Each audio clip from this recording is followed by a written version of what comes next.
2024 সালে ছাত্রলীগকে নিষিদ্ধ করেছিল অন্তর্বর্তীকালীন সরকার। 2025 সালের মে মাসে আওয়ামী লীগকে নিষিদ্ধ করা হয়। একটি অধ্যাদেশও জারি করেছিল অন্তর্বর্তী সরকার।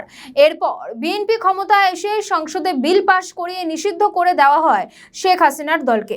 কিন্তু এর পিছনে একটি বড় প্রেক্ষাপটও ছিল, যেমন আওয়ামী লীগকে নিষিদ্ধকরণের জন্য একটি বড় আন্দোলন তৈরি হয়, যার নেতৃত্ব দিয়েছিলেন সেই সময় হাসনাত আব্দুল্লাহ। তবে সেই সময়ের তার নেতৃত্ব নিয়ে প্রশ্ন তুলেছেন সাবেক গণপরিষদের নেতা তথা বিএনপির নেতা রাশেদ খান, যিনি ঝিনাইদহ থেকে নির্বাচন করে পরাজিত হয়েছেন।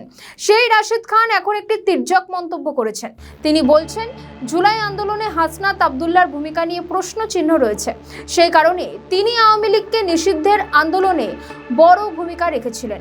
তবে কি জুলাই জঙ্গিদের সন্ত্রাসী ষড়যন্ত্র সামনে আসছে?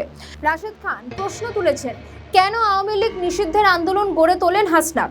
মঙ্গলবার চট্টগ্রাম সিটি কর্পোরেশন সাবেক মেয়র মঞ্জুর আলমের বাসায় গিয়ে প্রশ্নের মুখে পড়েন এনসিপি নেতা হাসনাত আব্দুল্লাহ। সেদিকে ইঙ্গিত করে নিজের ব্যক্তিগত ফেসবুক অ্যাকাউন্টে দেওয়া রাশেদ খান এমন প্রশ্ন করেন। ওই পোস্টে তিনি লেখেন, হাসনাত আব্দুল্লাহকে সেনা প্রধান নাকি রিফাইন্ড আওয়ামী লীগের প্রস্তাব দিয়েছিল, সেটি তিনি আবার খোলসা করে বাহবাও পেয়েছে।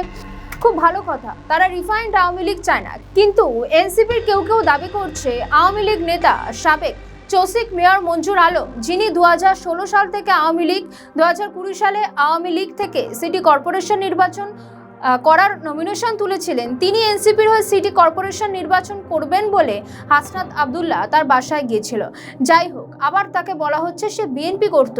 ঠিক আছে, তিনি মাঝখানে কিছুদিন বিএনপি করেছিলেন, কিন্তু 2016 সাল থেকে শেখ হাসিনার পতন পর্যন্ত এবং আজ অবধি তিনি আওয়ামী লীগ করেন। একটা মানুষের সর্বশেষ পরিচয় তার পরিচয়।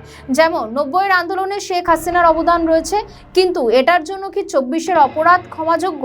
এরপর তিনি লেখেন, সব মিলিয়ে ভোটের রাজনীতিতে যেহেতু সব দলেরই আওয়ামী লীগকে প্রয়োজন, সুতরাং আওয়ামী লীগকে গরিবের সুন্দরী বউ না বানিয়ে যদি রিফাইন্ড আওয়ামী লীগ করার সুযোগ দেওয়া হয়, সেটা কি হাসনাত আব্দুল্লাহ মানবে?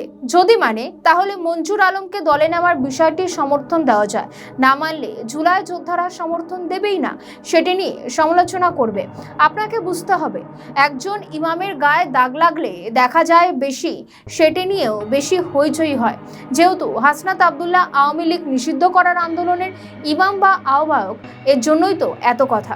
যদিও গণ অভ্যুত্থানেও কোটা সংস্কার আন্দোলনে তার রহস্যজনক ভূমিকা নিয়ে আজও সবার মনে প্রশ্ন আছে।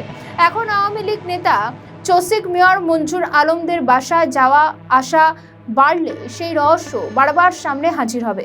তবে বর্তমানে সবকিছুর একটা উত্তর, তিনি রিফাইন্ড আওয়ামী লীগ চান কিনা। যদি চান, তবে কিছু লোক রিফাইন্ড আওয়ামী লীগ করুক, কিছু লোক এনসিপি বা জামাতে যাক, কারো কোনো আপত্তি থাকবে না। সবথেকে গুরুত্বপূর্ণ বিষয় কি বলুন তো? সেই গুরুত্বপূর্ণ বিষয়টি হলো তিনি হাসনাত আব্দুল্লাহর এই সক্রিয়তা নিয়ে প্রশ্ন তুলছেন। তবে কি সত্যি এর পিছনে বড় কিছু রহস্য লুকিয়ে রয়েছে? এমন নানা প্রশ্ন উঠে আসছে। এখন দেখা সেগুলি বেরিয়ে আসে কিনা। আমাদের ভিডিও ভালো লাগলে লাইক ও শেয়ার করুন, কমেন্ট সেকশনে আপনাদের মতামত জানান। আরও ভিডিও পেতে আমাদের চ্যানেলটিকে সাবস্ক্রাইব করুন এবং প্রতি মুহূর্তে খবরের আপডেট পেতে প্রেস করুন বেল আইকন।